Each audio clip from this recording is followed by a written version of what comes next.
To Catch a Predator was a popular television show designed to hunt down child predators and lure them to a film set where they would be interviewed and eventually arrested.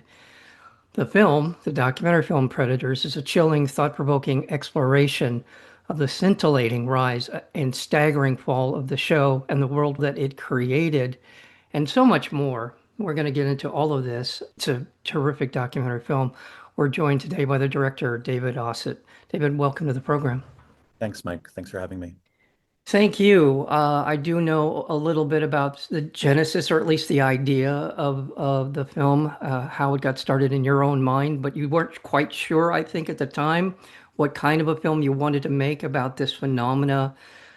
I don't know if I want to call it vigilante TV or what it is, but it was certainly a huge part of the media landscape for a long period of time. It still is in some ways. Absolutely. Yeah. I mean, you're right in that I didn't know what I wanted the film to be on this issue because I don't think I was even interested in making a film on this issue at first. I remember watching the show as a teenager. I forgot about it. I heard some details about how it ended at some point. Didn't think much of it, but then one day I discovered the online fandom community for the show, which is it's a very small, passionate group of people around my age who, for whatever reason, got hooked on the show and kept collecting all this footage through FOIA requests, through depositions, and I would watch this raw footage from the show, and I was hooked in a brand new way.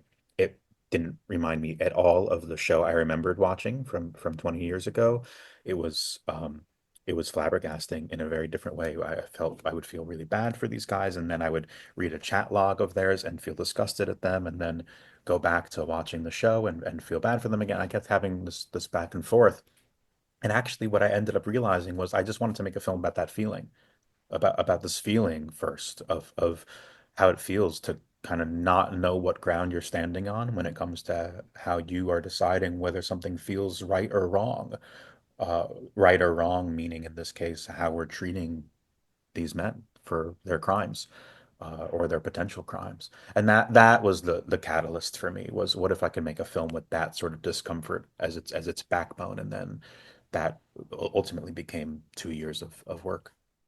When you floated the idea of doing something and with doing the documentary that we see here, had it fully formed in your mind when you were pitching it to people? Did you have the broad outlines, or did you have some very specific things? And you just mentioned kind of your conflicted feelings about watching it. Was there something about that in the sort of the pitch to other people to get involved?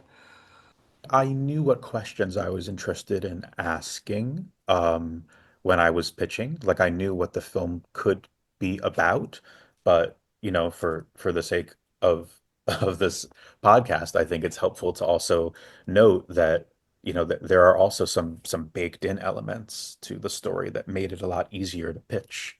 There was a show, there was an archive, there was a timeline. The show had a start date and an end date and an Mhm. idea that I could explore through that time. There's in the biz, what we call a clock, right? There's a Yeah, clock yeah, to the idea and the concept of the film. Even if I don't hew to it, I had something built in already versus the idea of exploring something that had no beginning or end. yeah. It wasn't about exploring an idea. It would have been a harder pitch, but this was about looking back at something and then also how that thing that I was looking back at permeates the modern day, which is, of course, the predator hunting community that has evolved from the original show.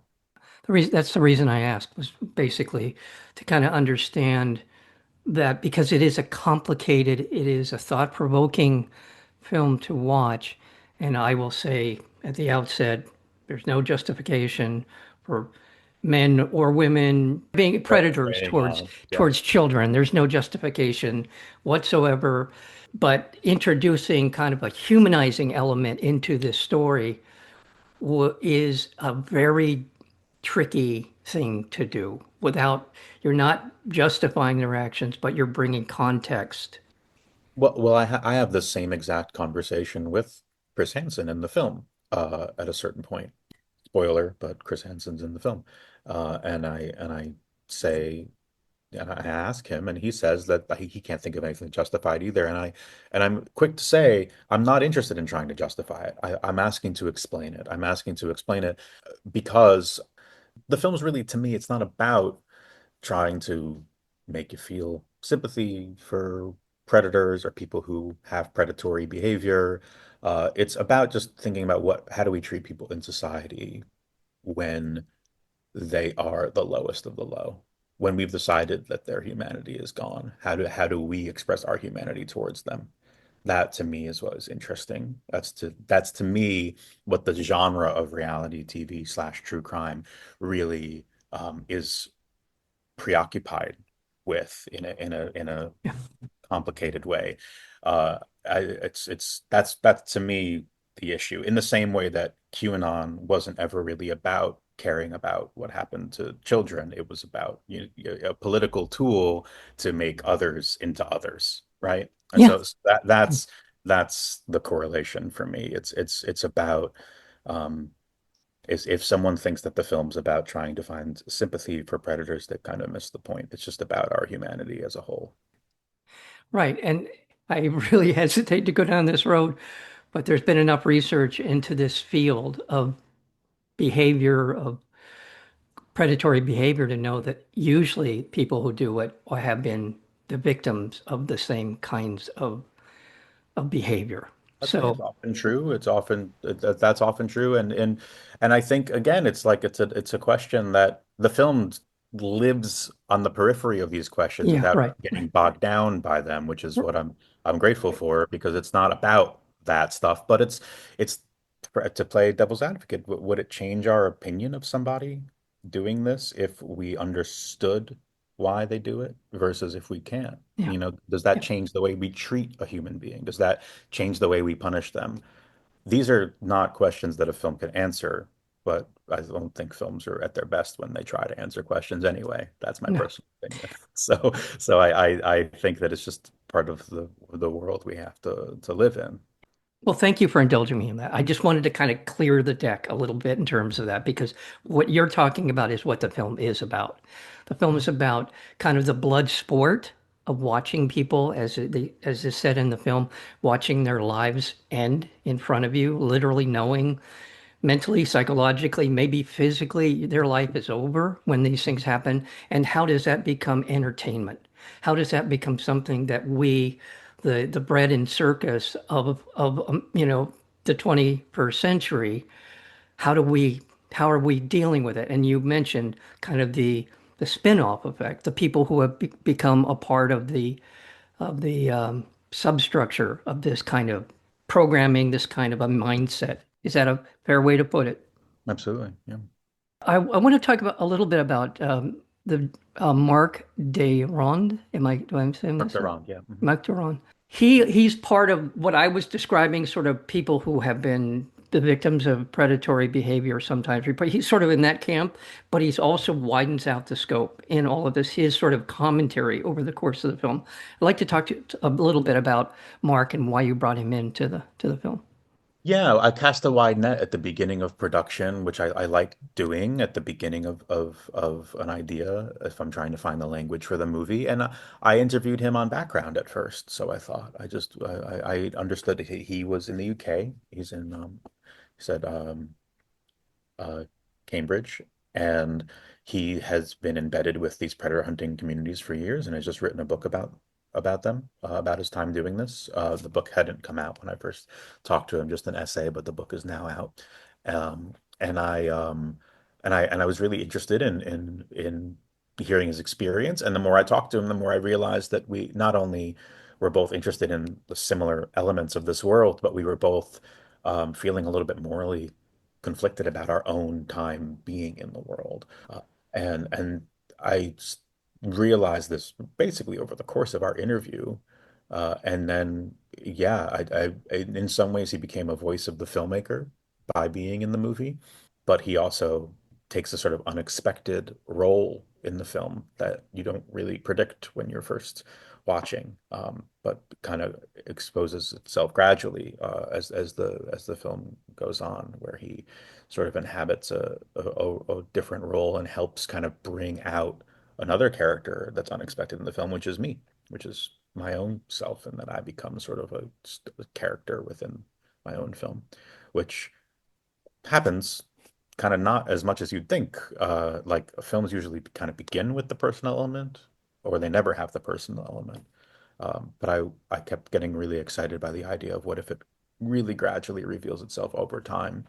There's like, for example, there's nothing that drives me crazier than when you watch a fiction film and there's like a person who meets another person, and you can just tell right away that the rest of the film is going to be about their like falling in love because it's like too neat of a close up on the new person's face, and it's just too ornate, and it always drives me nuts because I want to be more respected by the filmmaker than that sometimes, and sometimes the journey is the destination, and I wanted it to be something I could try in this film too, is to see if you could tag along with a changing type of movie. We're speaking with the director of a terrific documentary film called Predators, and that would be David Osit. It is coming out in New York on September 19th, and looks like it'll be rolling out across the country from there, but certainly on October 3rd, but it'll be here in Los Angeles at the Laemmle Royal, as well as the Draft House Cinema downtown LA on the 26th. So truly be looking for this because as it's too difficult to get into all of the nuances in this film over the course of our conversation. Just trust me, you will be asking yourself questions along the way.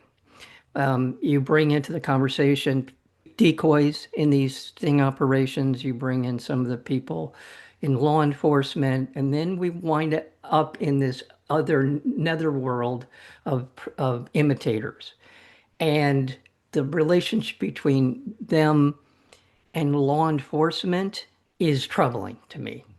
The relationship between all of this is troubling. But when you get into this sort of the Plutos of the universe that we live in that are doing these things in connection with law enforcement, it widens it out into a question of privacy, and there's a lot of civil rights issues that come into play at some point in this conversation. Is that a fair way to put it?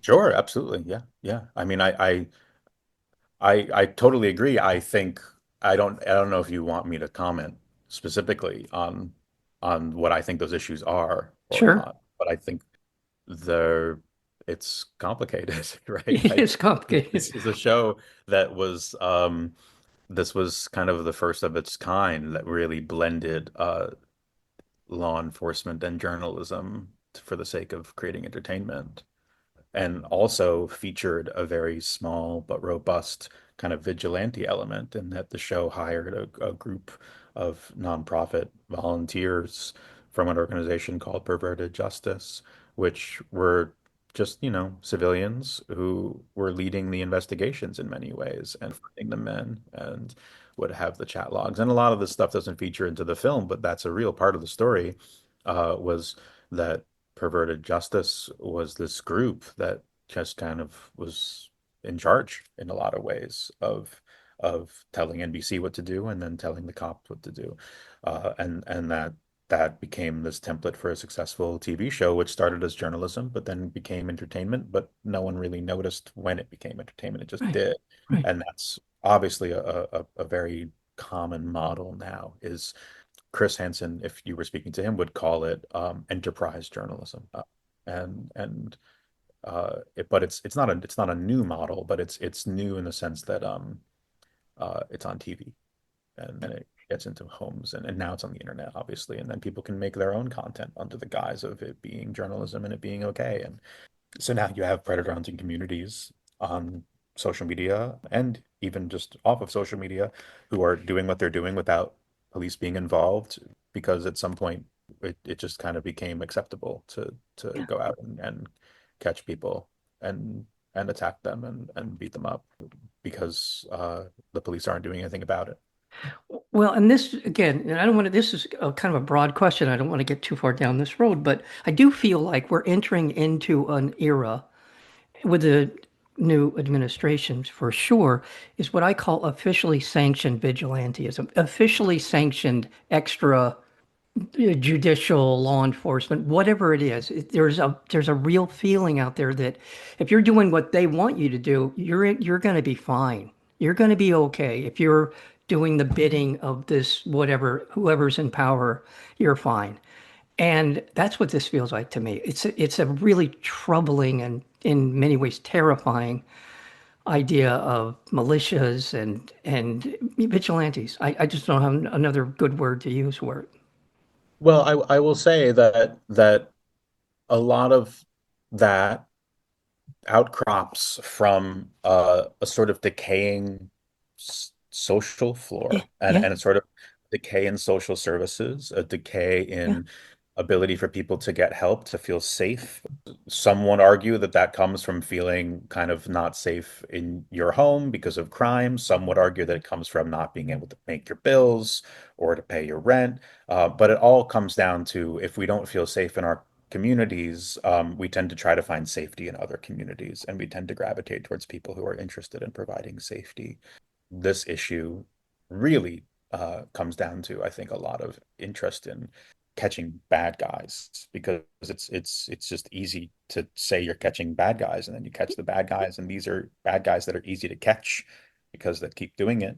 And as long as you keep doing that, you kind of maintain status quo, and the world keeps functioning, and everything you get to feel like you're on the side of good, and it's good. Like, what's wrong with it as far as right. people catch people?